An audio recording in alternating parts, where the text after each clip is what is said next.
Nuestra Señora, eres la gracia viva, Dios contigo, eres la elegida. Junto a la cruz de Jesús estaban su madre, la hermana de su madre, María, la de Cleofás, y María, la Magdalena. Jesús, al ver a su madre y cerca al discípulo que tanto quería, le dijo a la mamá: mujer, ahí tienes a tu hijo. Luego le dijo al discípulo: ahí tienes a tu madre. Y desde aquel momento el discípulo la recibió en su casa. Evangelio según San Juan, capítulo 19, versos 25 al 27. Dolor, cruz, sufrimientos enmarcan la historia de la salvación. Notas amables a la palabra de Dios, martes 15 de septiembre, año 2020. Nuestra Señora María, intercesora María, Nuestra Señora. San Pablo VI, en su famosa encíclica Marialis Cultus, el culto a la Santísima Virgen María, decía el Santo Padre en su documento, al recordar a la Madre que está al pie de la cruz, tenemos la ocasión para volver a vivir ese momento de la historia de la salvación, para venerar junto con el Hijo, exaltado en una cruz, a la Madre que comparte su dolor. ¿Cómo entender hoy la celebración litúrgica Nuestra Señora de los Dolores? En la historia de la Iglesia Católica, a partir del siglo XV de la historia, hablar de los dolores de la Santísima Virgen María, de la primera conmemoración de esta fiesta que se instituye en Colonia y después a gran parte de Europa, siglo XV, se extiende a toda la Iglesia, siglo XVII, año 1727, con el nombre de los 7 dolores, y se mantiene esa celebración, Nuestra Señora de los Dolores. ¿Cómo entender esa sintonía tan perfecta entre lo que Jesús anuncia dentro del contexto de una nueva alianza para un pueblo de Israel, para algunos reticentes que no aceptaron la antigua alianza, parte de la antigua alianza, y los que se rebelan y no aceptan una nueva alianza con la presencia del Mesías y del Salvador? ¿Cómo se mueven los dos testamentos en una fiesta de Nuestra Señora de los Dolores? ¿Y cómo ver a la Santísima Virgen María allí ubicada en Caná de Galilea y diciendo e indicando que se tiene que hacer es la voluntad de Dios, uniendo las dos realidades, presentando a su Hijo, haciendo la voluntad de aquel que había sido anunciado en el Antiguo Testamento? Hagan lo que Él les diga, hagan la voluntad de Dios, sométanse a la palabra de Dios. Entonces, entiende uno como católico que el Antiguo y el Nuevo Testamento en la Santa Biblia caminan junticos. Uno no puede hablar de Biblia diciendo eso ya pasó y lo interesante es ahora que estamos parados aquí en el Nuevo Testamento. No existe esa división en la Santa Biblia. Existe una complementariedad, existe una razón de ser el uno en comunión con el otro. Y a petición de Jesús, el discípulo amado, es decir, lo coloca allí frente a su madre y lo une en las dos realidades. Recibe a la madre y al Antiguo Testamento en su casa, en la casa del discípulo amado. En la comunidad cristiana se descubre el sentido pleno de toda la alianza. Así hablan los hermeneutas, de una Biblia muy complementaria y no de una división forzosa entre lo antiguo y lo nuevo y decir que es que esto no tiene que ver con aquello.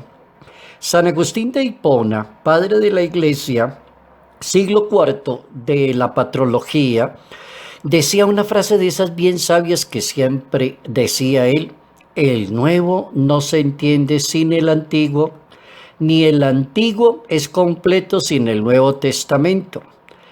Novum invetere latet, vetus in novo patet. El nuevo está escondido en el Antiguo Testamento y el antiguo desemboca en el Nuevo Testamento. Esa es la Biblia. Una definición muy buena de la Biblia, Antiguo y Nuevo Testamento.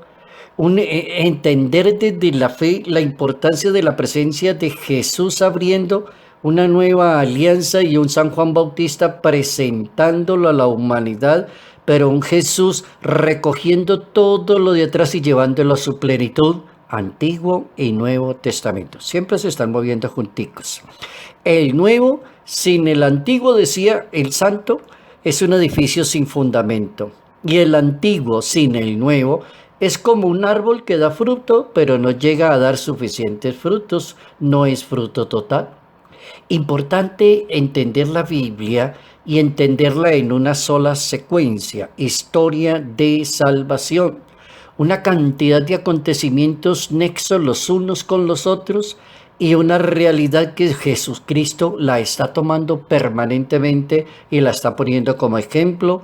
Los profetas y los patriarcas siempre los puso como ejemplo. Hoy, en el día del dolor y del sufrimiento, entendidos desde la Santa Biblia como medio de salvación. El dolor y el sufrimiento no se manejan sino como medio de salvación. No tiene sentido dolor, sufrimiento, aguantar hambre, llorar, lamentarse, decir aquí estoy sufriendo. Y si eso no lleva a ningún Pereira, no tiene sentido. La Santísima Virgen María asumió el dolor y el sufrimiento en aras de. La Virgen María hoy nos enseña, Nuestra Señora de los Dolores, los 7 dolores de la Santísima Virgen María. Aprenderle a la Virgen María el valor del dolor y el valor del sufrimiento en aras de la salvación, en aras de la conversión, en aras de la sanación, en aras de la mejoría cristiana de la persona. Entonces una persona no puede terminar diciendo: llevo 5 días de ayuno y lo felicito, hace 5 días está ayunando. Sí, señor, tome para que lleve. Uy, pero qué ayuno tan bueno. No tiene sentido, no tiene razón. Hay que volver a la fiesta de hoy y entender la primera palabra de la Santísima Virgen María, de escuchar la palabra de Dios y ponerla en práctica. Dichosa la persona que escucha la palabra y la pone en práctica. Dichosa la persona que le aprende a la Santísima Virgen, Nuestra Señora de los Dolores, le aprende a poner la palabra de Dios en práctica y se mueve dentro de la palabra, a la raíz de la palabra de Dios. Entiende el dolor, entiende el sufrimiento, entiende la pérdida de su hijo, entiende que lo tienen colgado en una cruz, entiende que se está muriendo. Todo eso lo entiende la Virgen, pero en aras de la salvación, siempre en aras de. La Santísima Virgen María, hay un autor que coloca 7 palabras interesantes de la Virgen. Y la primera, como al estilo del sermón de las 7 palabras, habría que ver como un sermón de las 7 palabras de la Virgen. Y aparece una primera palabra en el Evangelio de San Lucas, capítulo 1, verso 34. ¿Cómo puede ser esto si yo no conozco varón? Primera palabra de la Virgen: yo no conozco varón, pero me están diciendo que sea mamá, pues yo hago la voluntad de Dios. Segunda palabra: aquí estoy para hacer tu voluntad, hágaseme según tu palabra. San Lucas 1:38. Tercera palabra: engrandece mi alma al Señor. Estoy muy contenta. Se alegra mi espíritu en Dios mi Salvador, porque tuvo gracia de fijarse en mí, en esta esclava. San Lucas capítulo 1, verso 46. Cuarta palabra de la Virgen: Hijo mío, ¿por qué nos has hecho esto? Tu padre y yo estábamos angustiados buscándote en un desespero. De la Virgen María. Evangelio de San Lucas capítulo 2, verso 48. Quinta palabra: no tienen vino. Se preocupa la Santísima Virgen por el dolor ajeno. No tienen vino. Están de fiesta. Los novios están contentos. Hay muchos familiares presentes, pero se le acabó el vino. ¿Qué vamos a hacer? Sí, tiene la respuesta la Virgen. Claro que la tiene. Evangelio de San Juan capítulo 2 versículo 5, la respuesta es la sexta palabra. Hagan lo que Él les diga, sométanse a Él. El que se somete a Dios encuentra el dolor, el sufrimiento, la cruz, aprende a obedecer y se convierte en salvación eterna. Y la última palabra, el silencio de la Virgen María. Más elocuente que 1000 palabras el silencio de la Virgen en el momento de la muerte de su Hijo. ¿Cómo aprovechar hoy para hablar de dolor, de sufrimiento? Cómo aquilatar la vida cristiana, fortalecerla, proyectarla, que el dolor proyecte a la persona, eleve el alma, le haga entender el sacrificio, la dedicación, así como Cristo a través del dolor, de la cruz, del Calvario, ganó para la humanidad la salvación, ganó. Y aparecen entonces los dolores de la Virgen que están contemplados en la Santa Biblia. O sea, eso no se los inventó la historia. Los dolores de la Virgen están en la Sagrada Escritura y pertenecen al orden de los evangelios. Aparece un primer dolor que lo contempla la Biblia, que es la profecía de Simeón en la presentación del niño Jesús. Algo va a pasar y va a pasar un dolor terrible. Prepárese porque las cosas se van a poner complicadas. Segundo dolor, tienen que huir a Egipto con Jesús y con José. Tienen que huir, huyan porque los van a matar, algo les va a pasar a ustedes. Es mejor guardar la prudencia, guardar las distancias. Tercer dolor, la pérdida de Jesús entre los doctores de la ley. Cuarto dolor, encuentro con la cruz a cuestas, camino del Calvario va el Hijo de María, el Hijo de José, va el Salvador del mundo, camino al Calvario, y allá se encuentra con su mamá. Viene el quinto dolor, que es la crucifixión y la agonía en Jesús, en la cruz, crucifixión. Sexto, el dolor, un soldado atraviesa con una lanza, y al recibir en brazos a Jesús, ya muerto, lo recibe la Santísima Virgen María. Y el séptimo dolor, ya la sepultura del Maestro y la soledad de su mamá. La Santísima Virgen se une en comunión con todos los apóstoles y se convierte en la madre, la intercesora. Ahí tienes a tu hijo, encárgate de todo de ahora en adelante. Asume el dolor, pero con valentía. El dolor y la fe se fundan en el alma de una virgen. Oigan esa frase tan hermosa. ¿Quién dijo eso? San Juan Pablo II. Lo dijo un 23 de noviembre del año 1988, audiencia San Juan Pablo II. Y en esa audiencia el Papa decía, el dolor y la fe se funden en el alma de la Santísima Virgen María. Decía el Papa Santo en esa ocasión, María considera todas las cosas que han pasado a lo largo de los años y tiene un gran secreto muy bonito, la Virgen María, para contemplar el dolor y encaminarlo hacia algo más grande. Conserva sus cosas en el corazón. Qué bueno que el Papa dijo eso. María conserva sus cosas en el corazón. Enruta el dolor, enruta la misión. Evangelio de San Lucas capítulo 2, verso 19.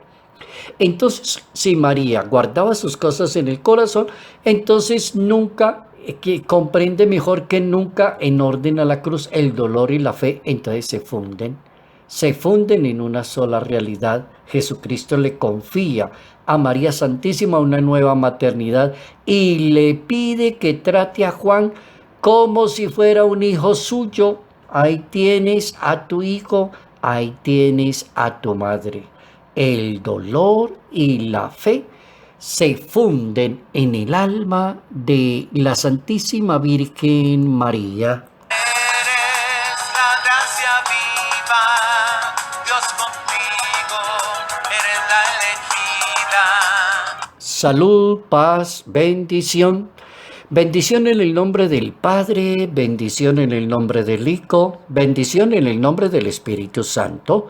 Padre Jairo Yate Ramírez, Arquidiócesis de Ibagué. Y tu Hijo, Jesucristo, entre tu vientre te consagró, Madre universal.